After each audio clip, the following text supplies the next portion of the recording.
National Guardsman is shot while he sleeps. Investigators believe it's an accident at first.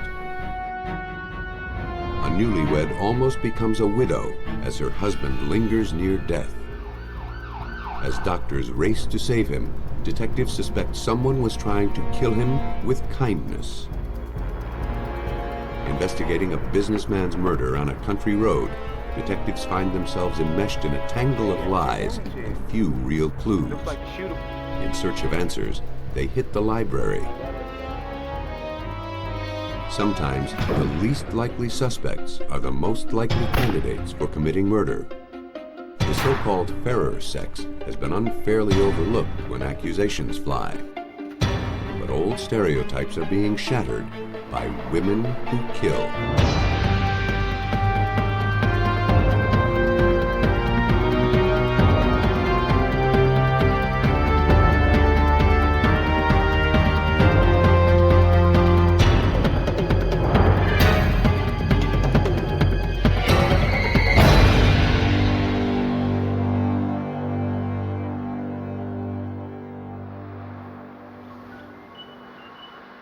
Right now in the United States, more than 3,000 criminals sit on death row for murder. Only 42 of them are women. It's easy to assume that women aren't as inclined to lethal violence. But maybe women are simply better at getting away with it, shielded by our wrong assumptions about what constitutes a killer.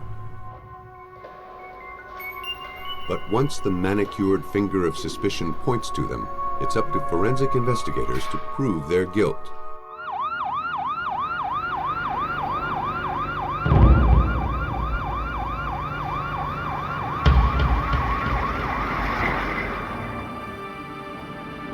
Early on February 1st, 1988, paramedics in the Durham County, North Carolina Sheriff's Office were called to the home of Barbara and Russell Stagger. There had been a terrible accident.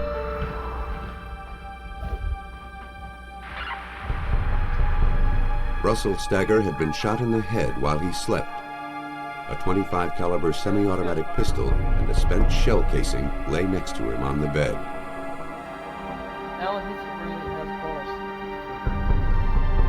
Through her tears, Barbara Stagger explained what happened. Groggy with sleep, she had accidentally fumbled with a gun used for protecting their home against burglars. She had brushed the trigger. The pistol had fired. Though critically wounded, Russell Stagger was still alive.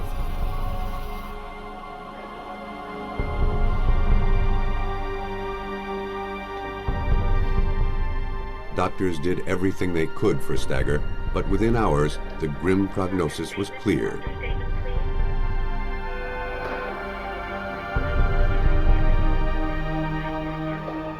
Barbara was told her husband of 9 years had no hope of recovery. She signed a consent form to take him off life support.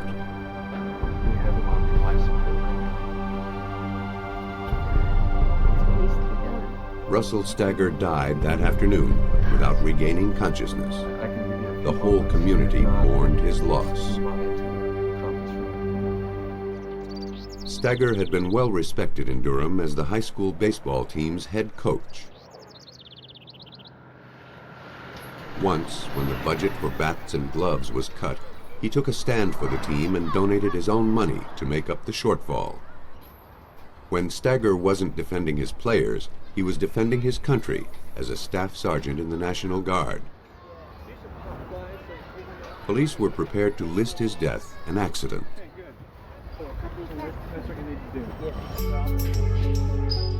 But his first wife, Lynn Snow, wasn't so sure. She went to police with her suspicions.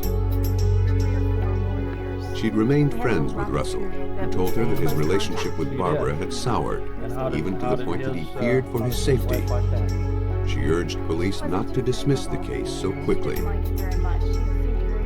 According to Snow, Russell said that Barbara Stagger had a ruinous appetite for cash, clothes, and jewelry. And Russell was never sure where she was getting all her money. I didn't hardly see him with check on the first wife's story, investigators questioned other friends of the victim. He received the best training. They learned from his fellow National Guardsmen that Russell Stagger was a firearms instructor and extremely cautious around guns.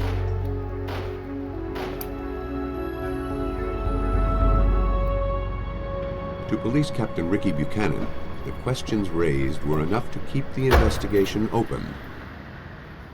Nobody with that kind of knowledge about weapons would have slept with one under their pillow, particularly not locked, not cocked, and the safety off. Nobody in their right mind does. But that was what would have had to happen if you believe Barbara's story. Buchanan wasn't sure he believed it anymore. It was time to look at the widow more closely. Investigators found that arrest warrants had been issued on Barbara Stagger for her chronic check bouncing. She had even forged her husband's name on checks and loan applications. But each time, she somehow managed to pay off her debts and dodge a conviction. Then she would borrow and spend even more, leading to ever more devious ways of getting the cash she craved. She'd written a book called Untimely Death about a man who accidentally killed himself. Though it was fiction, it was based on Barbara's experience with her first husband, Larry Ford. He died in a freak shooting accident 1 year before Barbara married Russell Stagger. Through her writing, Barbara had found a way to cash in on the tragedy. She sent it to the Doubleday publisher, as I recall. They sent her a rejection letter. But then she took the logo off of the rejection letter and taped it onto a sheet of paper and typed out an acceptance letter where she was going to get, I think, maybe $25,000 advance on the book. Using the forged letter as collateral, Barbara Stagger secured a bank loan. But curious friends called the publisher to get the book's release date and learned it was rejected. When Russell found out, he managed to forgive Barbara. She returned the $25,000 and the bank didn't prosecute. But to detectives, it seemed that a new target lay squarely in the crosshairs of her ambition. $25,000 would be small change compared to Russell Stagger's life insurance. When all his policies were added up, his death would net this two-time widow more than $200,000. Barbara Stagger was known to lie for money. Buchanan suspected she would kill for it. He knew she fired the fatal bullet. Now he had to prove it was no accident. Barbara had told police she didn't know how to shoot a gun. But Russell Stagger's friends disagreed. They said Barbara was an excellent shot. The victim himself had taught her.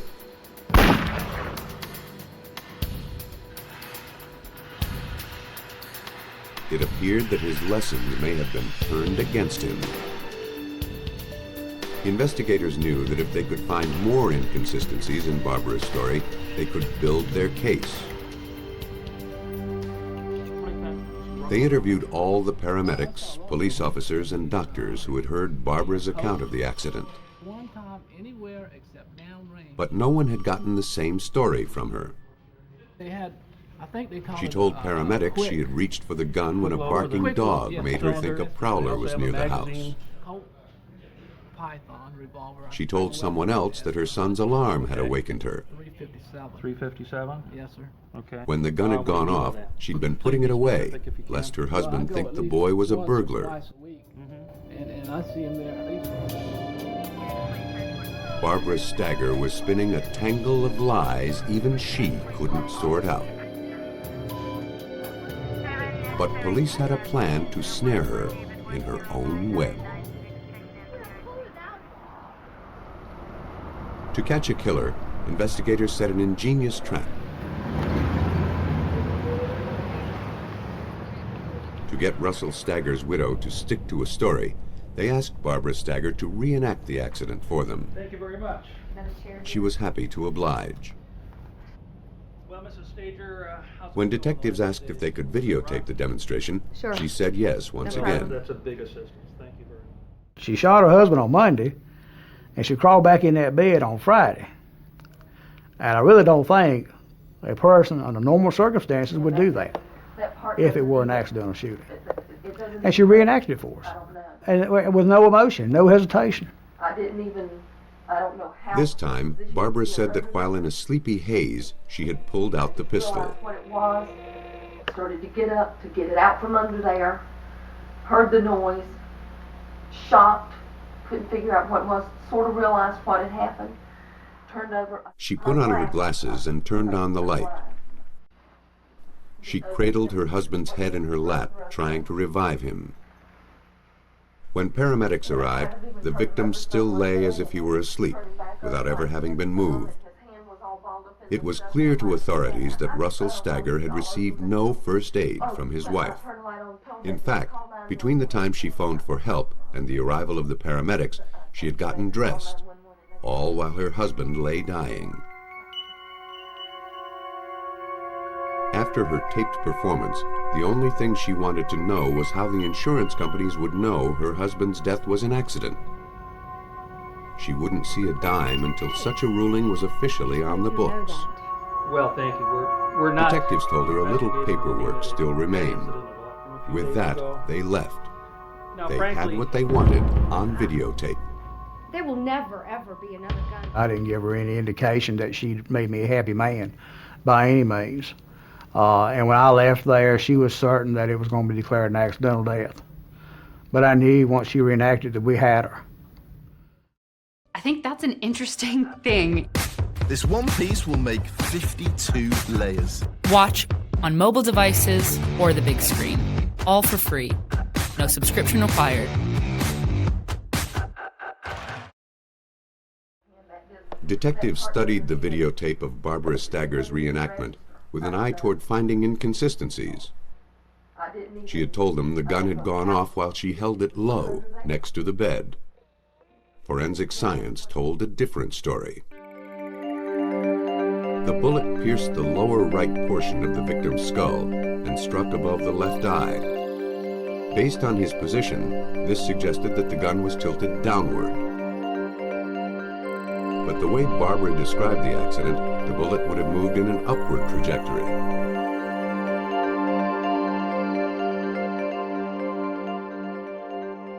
And it indicated to us that she was above and behind Russ at the time she pulled the trigger.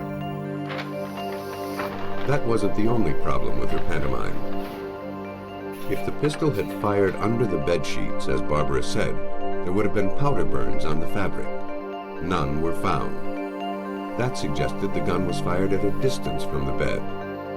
And yet, the cartridge casing was lying next to the victim. Nothing was adding up, but all of it pointed to Barbara's guilt.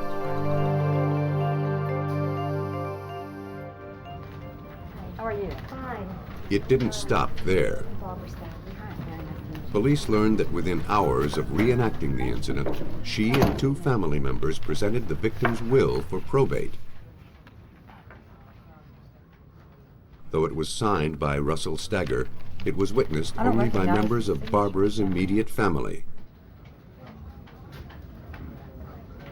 Since you are the sole proprietor. The clerk recalled that Barbara showed little emotion during the We process. estimated about 98,000.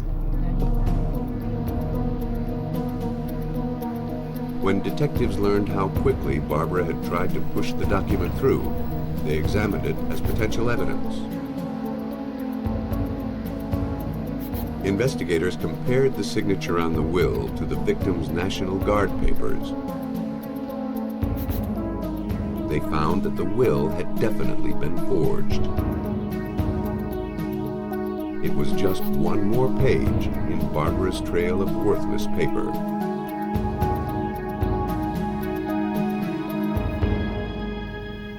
The inheritance and the insurance money may have been her motive for killing her husband, or she may have just been eager to cash in on Russell's accident. Police needed a more tangible clue to link her to the intentional murder of her husband. Attention focused on the curious proximity of the shell casing to the victim's body. The gun was taken to the North Carolina State Bureau of Investigation Crime Lab in Raleigh. Experts here evaluate more than 30,000 pieces of evidence annually for state, local, federal, and military law enforcement agencies.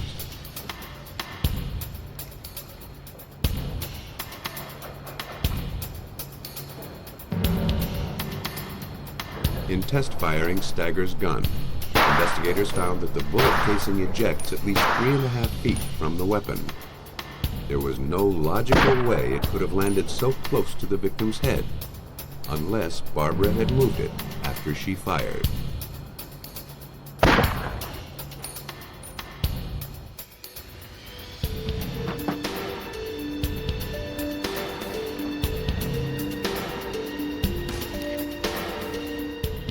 Police learned that similar questions were raised during the death investigation of her first husband 10 years earlier.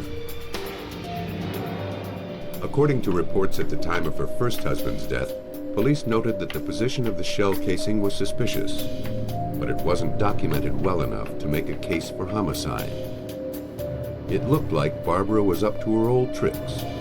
This time, she wasn't going to get away with it.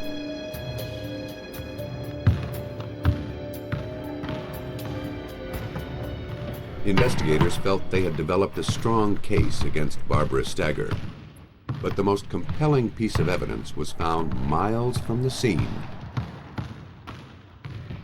One of Russell Stagger's former students found an audio cassette in the high school gym. When it was played, his brother recognized the voice of his ex-coach, Russell Stagger. Coach Stagger, you died a little while back. Sometimes I wonder. I'm just being paranoid about all this man, what are you doing with that? Wait a minute, wait. Now, you said you had something They for took me the there? tape to police. On it, Russell Stagger poured out his apprehensions about his wife, All right. from her compulsive spending to the death of her first husband and his creeping suspicion that he might be Who next. found this? The tape, coupled with the crime lab bullet evidence, was enough to bring the case to trial. The prosecution carefully laid out the motives and the events leading to Russell Stagger's death. Barbara's financial problems had come to a head. Without a massive infusion of cash, she would face bankruptcy. One morning, when the pressure became too great, Barbara Stagger rose and took careful aim.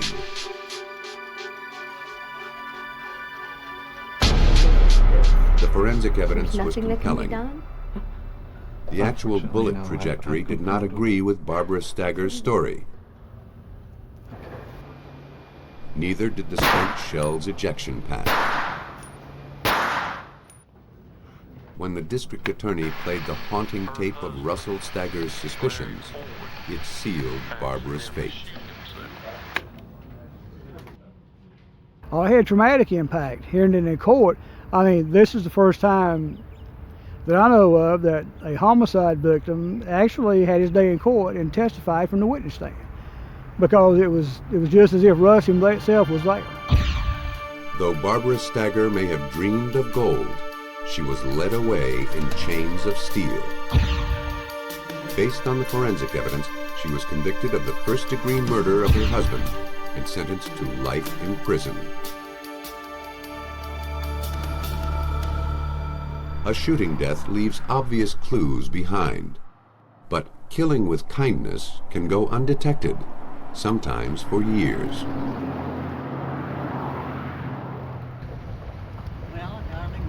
In April of 1989, Reverend Dwight Moore and his new wife Blanche were driving home to North Carolina after their honeymoon. It was a second marriage for both of them, and they were happy to be making a fresh start. It gave us a break. All was wedded bliss until on the Cape May Lewis ferry, Reverend Moore fell gravely ill.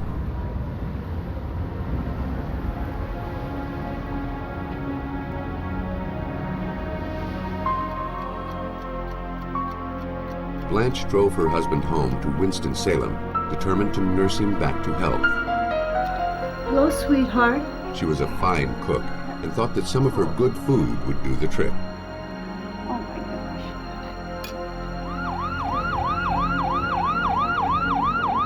Despite her care, her new husband's condition grew worse. Finally, he was rushed to the hospital, suffering from severe abdominal cramps. His doctor believed he had come down with an intestinal flu. But the Reverend told him his symptoms began shortly after he'd cleaned his garage of old household chemicals. He believed that something there had made him ill. Or perhaps it was the chemicals he'd recently sprayed on his lawn. Doctors performed a series of tests to determine what he may have been exposed to. The results revealed a shocking level of arsenic.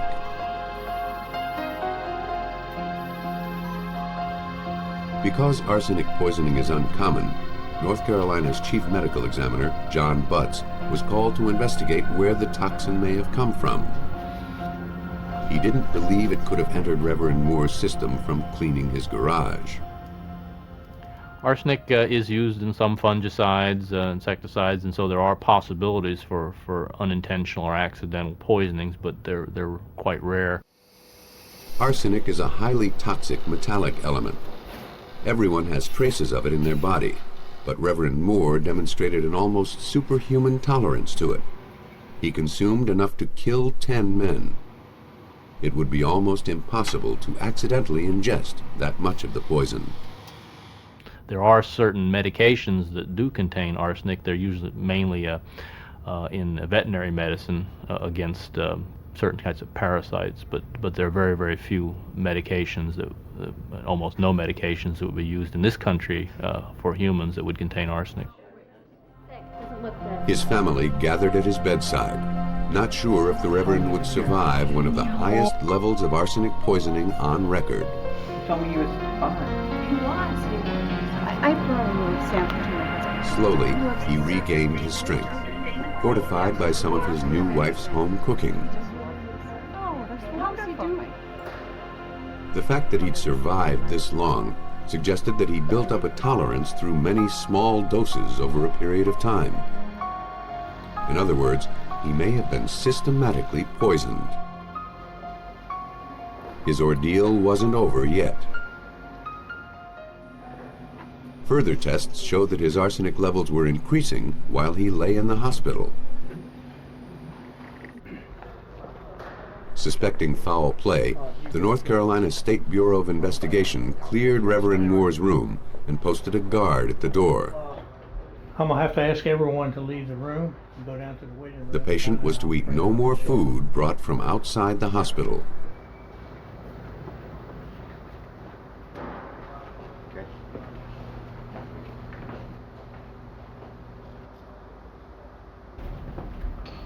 Investigators had every indication that he was being poisoned by someone he knew, someone he trusted, perhaps even someone in his own family. Their first suspect was his son, a biochemist. He'd have the know-how to do it, but he didn't have the opportunity to administer the poison. This is with your new stepmom. While police worked to protect Reverend Moore, the hospital staff worked to cure him. He was treated with a chelating agent, a compound that bonded with the arsenic in his body to flush it out of his system. The treatment was as painful as the poison. Meantime, investigators interviewed him to determine some clue about who might have been poisoning him. As the conversation turned to his family, Moore described his courtship with Blanche. One detail caught the detective's attention. Blanche's previous boyfriend, Raymond Reed, had died of a disease with all the symptoms of a serious stomach flu. Symptoms very similar to what the Reverend was suffering from. Was there anything Investigators else about, began to delve into Blanche's any past. interest or I don't think anything so. suspicious? No. Oh, good morning, Blanche. How are you? She had met her former boyfriend, Raymond Reed, while working in the grocery store he managed. Last night? Didn't? No. They had been together for 15 years when Reed was diagnosed with Guillain-Barré syndrome, a debilitating nerve disease that attacks the spinal cord. It begins as numbness and can progress to paralysis and sometimes death. But another frightening aspect of Guillain-Barré is that it's the most common misdiagnosis for long-term arsenic poisoning. To test that theory, investigators requested Reed's complete medical records. While they waited, they collected a sample of Reverend Moore's hair to see how long he'd been poisoned. More if you take and close that one. Hair can be a very valuable substance for testing in cases of arsenic poisoning because as the hair grows, any arsenic that's present in the blood at that time will get deposited into the roots of the hair. How you doing? Like a modern-day Delilah, Blanche thought that by cutting her husband's hair, she'd weaken the state's case against her. You're the best-looking guy in the neighborhood. But when she brought her brother to the hospital to give Reverend Moore a close trim, she was too late. Investigators had already gathered the sample they needed. When Reverend Moore's hair was tested, it was polluted with arsenic from follicle to tip, meaning he'd been fed a steady diet of the toxin. He'd had 2 large doses 7 and 8 months earlier, in November and December 1988. He'd spent time in the hospital, but the poison went undetected. The same couldn't be said for Raymond Reed. When his medical records arrived, investigators made an alarming discovery. He'd been done in by a clerical error. At one point during his hospitalization, his doctors had ordered a test for heavy metals. But the results were temporarily lost in a blizzard of paperwork. In the interim, Reed died.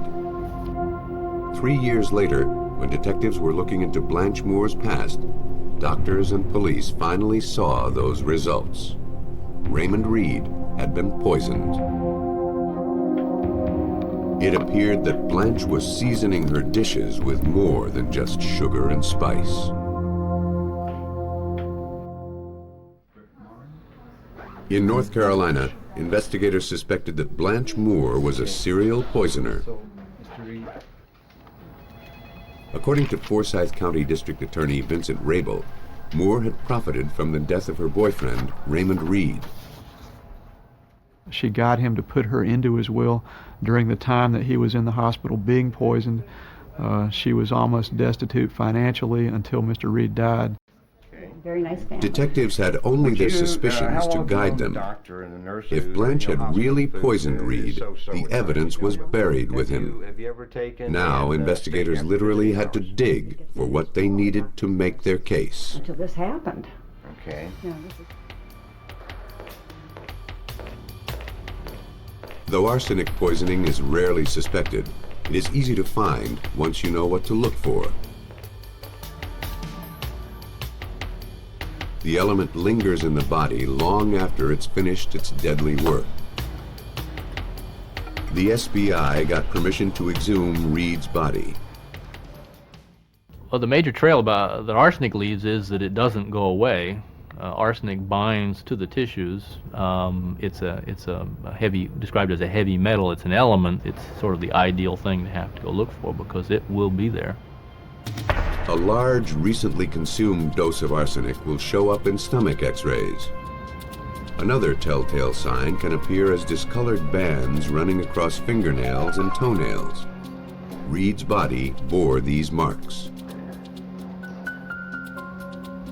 The most accurate way to determine the presence of arsenic in remains is to perform the Reinsch tests. In the medical examiner's office, tissue samples were taken from the body of Reed. The samples were then dissolved in acid. and a copper wire was placed in the resulting solution. If arsenic is present, it will attach to the wire, turning it black.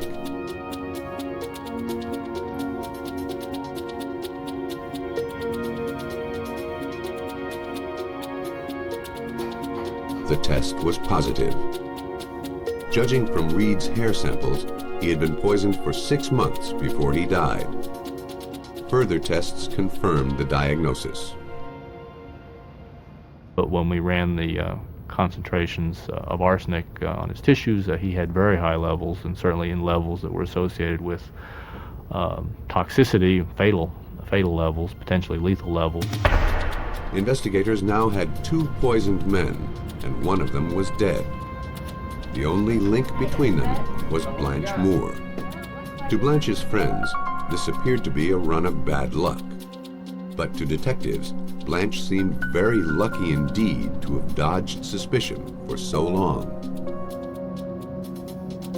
Once Reed had gone on to his reward, Blanche inherited hers, $80,000. But Reed wasn't necessarily her first victim. Investigators learned that 13 years before Reed's illness, her first husband, James N. Taylor, also died a mysterious, lingering death. His body was exhumed. It, too, tested positive for arsenic poisoning.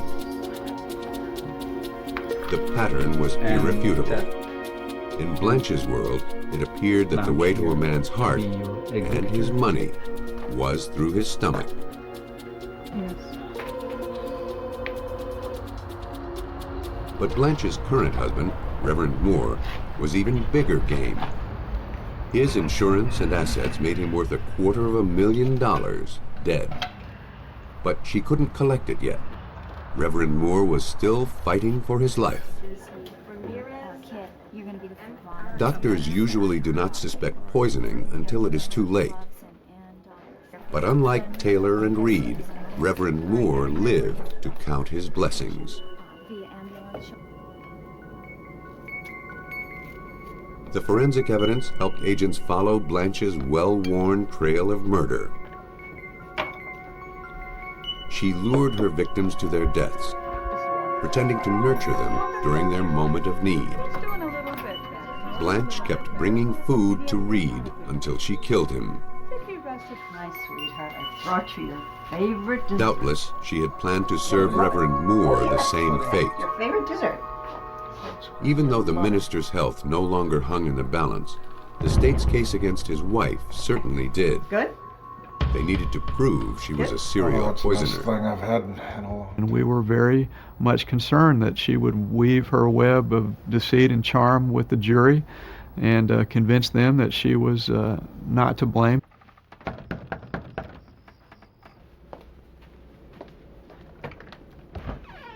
Hi, Mrs. Moore.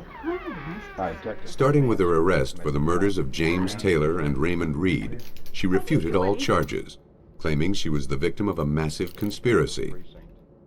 Not me. You have the right to talk to a lawyer and have him present with you. When she took the stand, she denied bringing any food outside the hospital and accused many nurses and doctors of lying about her and accused them of falsifying medical records that were created at the time, which reported that she was feeding the patients food from home. More than 50 witnesses from several hospitals clearly remembered Blanche's facade of kindness and her culinary largesse. In truth, Blanche had been cooking like a fiend. Her own testimony cued the jury that she was lying. But it took careful forensic analysis of all the evidence to prove it. Do you want to know a little bit about Blanche the background? Moore was convicted of first-degree murder for poisoning Raymond Reed. Since you've given me all this, She was also indicted for assault with a deadly weapon upon Reverend Moore. I am a suspect. He survived the attack and was soon divorced from his murderous bride. But Blanche Moore was fated to get a dose of her own medicine. The judge sentenced her to death by her choice of poison gas or lethal injection. Because she was already on death row, she wasn't prosecuted for the death of her first husband, James Taylor.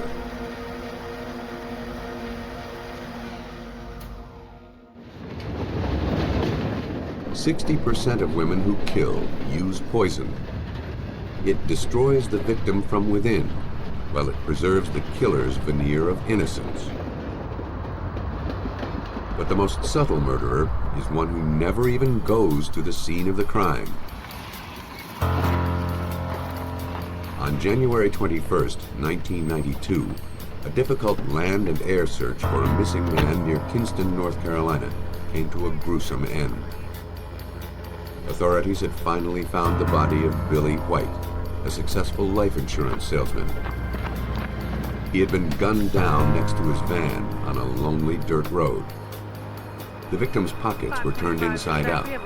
His wallet was empty. At first glance, robbery appeared to be the motive. State Bureau of Investigation Special Agent Ken Raper was called to the scene. He didn't have much to go on. It appeared he'd been shot twice, once in the chest and once in his lower left side. It was a shotgun. I thought at the time it was probably double-aught buck or maybe triple-aught buck. Okay, you have 2 wounds here. But there were no shell casings at the scene. What, 20 feet from the victim? The only clue left behind was a single tire track in the mud near the victim's head. It was carefully photographed from all angles for comparison in case a suspect's car was found.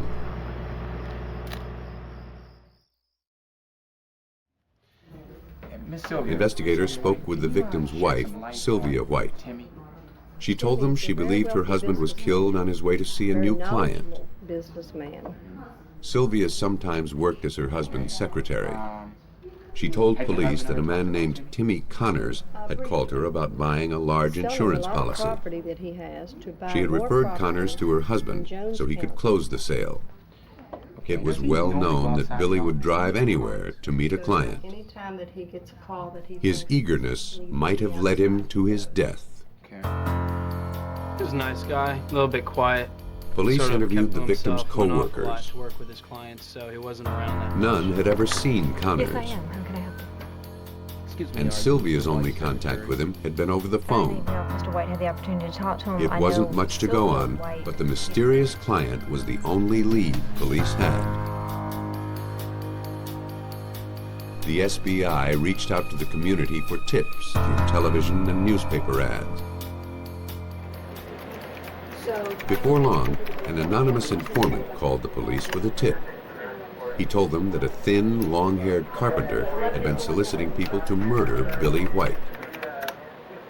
The informant told them the construction site where this person worked, but he didn't know the man's name. What are you working on? Investigators went to the construction site, but found no one who matched the description. At the same time, investigators worked with local law enforcement to go through mugshots, hoping to make an ID. How you doing, Jay? What's going on? Hey, Joe, I need you to proof some of these. Police learned while interviewing members of Sylvia White's family that she had hired a man named Linwood Taylor to do some work for her. Taylor's mugshot matched the description. Investigators also found that he worked at the job site mentioned by the informant. Taylor was called in for questioning. At first, he denied knowing the Whites, but investigators knew that was a lie and told him so. Eventually, he confessed to committing the murder. He said the motive was money. He was hired to kill Billy White. He admitted that the person who planned the whole thing was Sylvia White. SBI agent Eric Smith was present at Taylor's interview. He said he had known Sylvia White for about a year, and that during that time she had told him stories of her husband's poor treatment. He had abused her and things of that nature. Mr. Taylor said he developed a lot of sympathy for Miss Sylvia White, but at this time, when we interviewed him, he said a lot of the the stories or scenarios she had given him, he didn't believe any longer. Taylor alleged that Sylvia had offered him $20,000 and a minivan if he would kill her husband.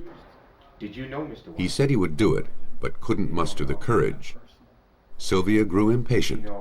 Then she divulged a secret to him. How was your relationship?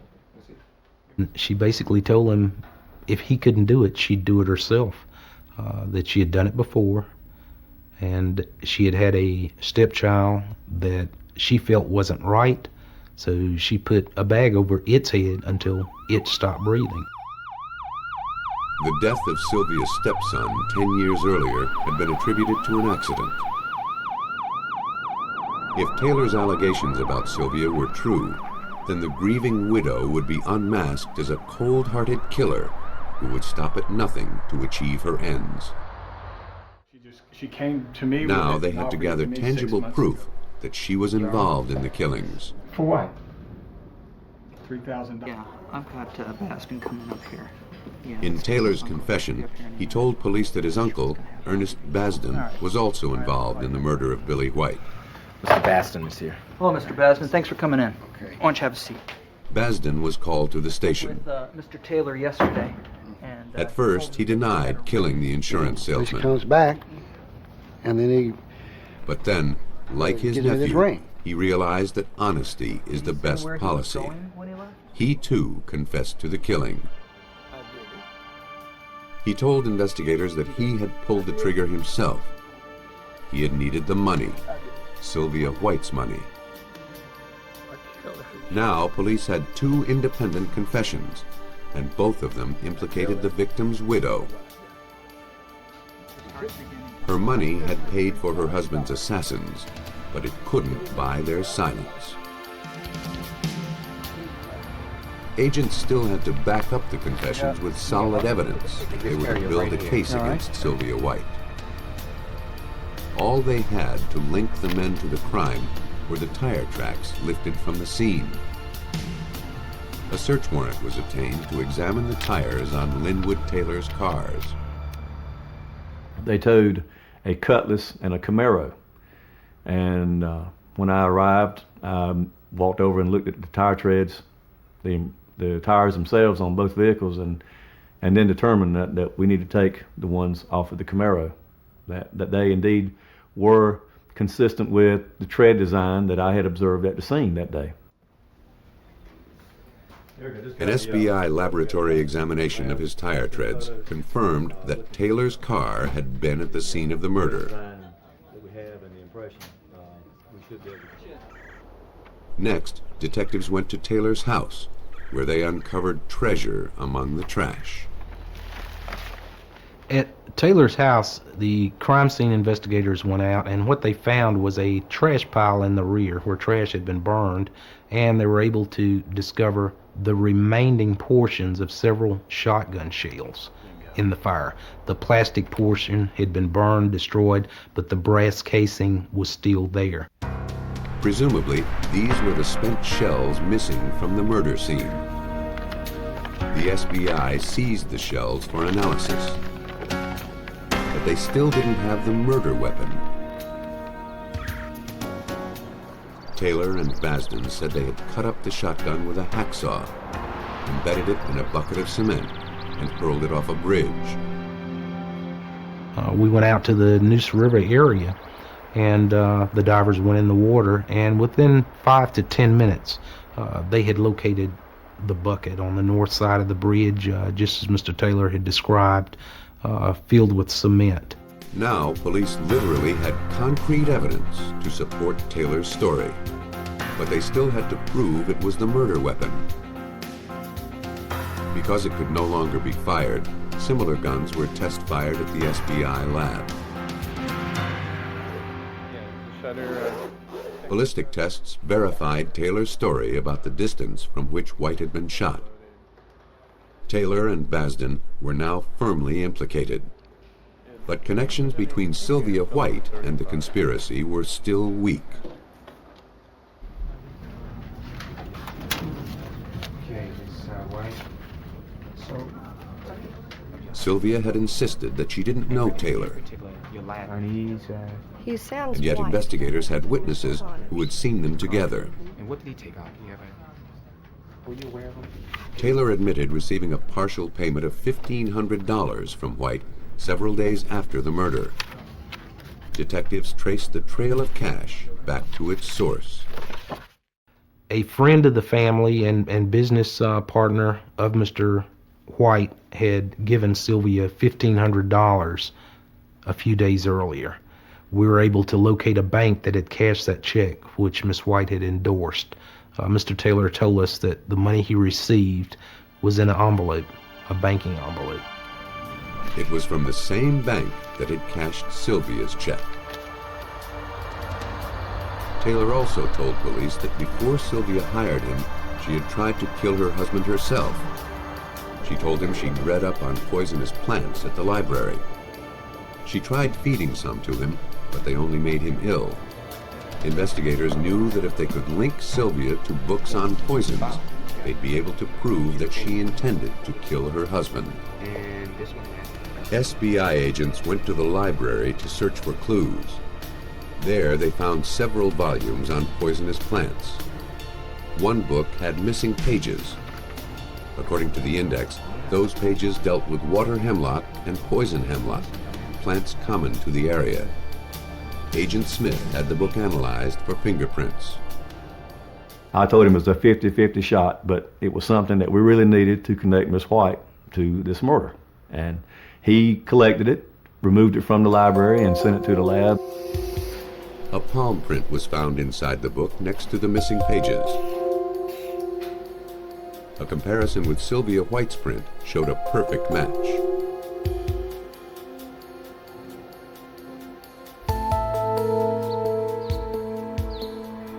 Step by step, the State Bureau of Investigation built their case against Sylvia White and her co-conspirators.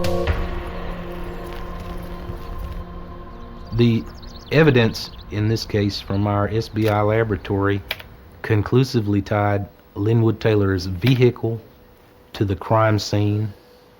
The story provided by Sylvia White to Linwood Taylor about Timmy Connors were able to corroborate through interviews. The final item was Sylvia White's palm print in the book on poisonous plants in North Carolina that conclusively tied her to the book. The collected evidence positively implicated Sylvia White in the death of her husband. As the forensic evidence was pieced together, the full conspiracy came out. Basden said that his nephew, Linwood Taylor, had approached him about the murder at a party in October of the previous year. But the offer fell on deaf ears until Basden fell on hard times. In January, he agreed to do the job for money.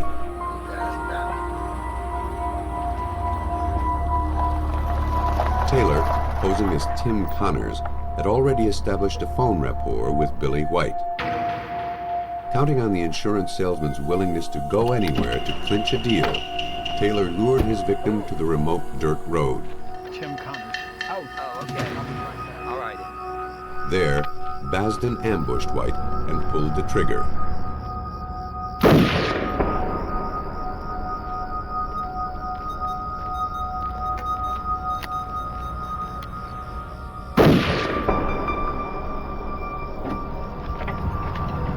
They took the salesman's cash and collected the spent shell casings. Then they fled to Taylor's house, where they burned the shells and their clothing. But there was still more evidence to destroy.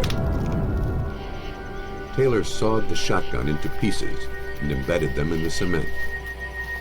Then they ditched the gun in the river. That done, Taylor and Basden thought they were in the clear. But investigators caught up with them, and with Sylvia White. The case against the widow was now solid, but even so, Sylvia White may have gotten away with murder after all, at least so far. To strengthen their case against her, The SBI checked Taylor's story that Sylvia had smothered her stepson 10 years earlier. We exhumed the body and transported it to Chapel Hill, and the results of that medical examination revealed injuries to young Billy White that had been sustained prior to his death, for which there was no documented medical treatment. One of those injuries was a fracture to the skull. A plastic bag was also found in the child's windpipe. The victim was clearly murdered.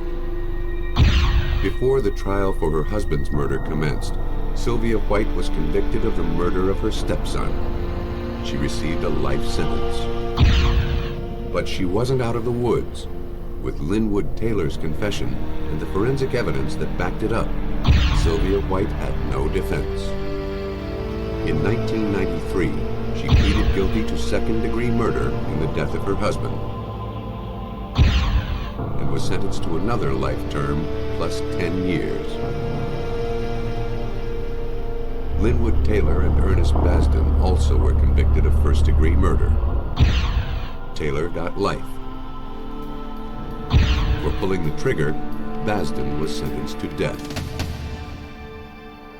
Sylvia White took a business-like approach to killing her husband.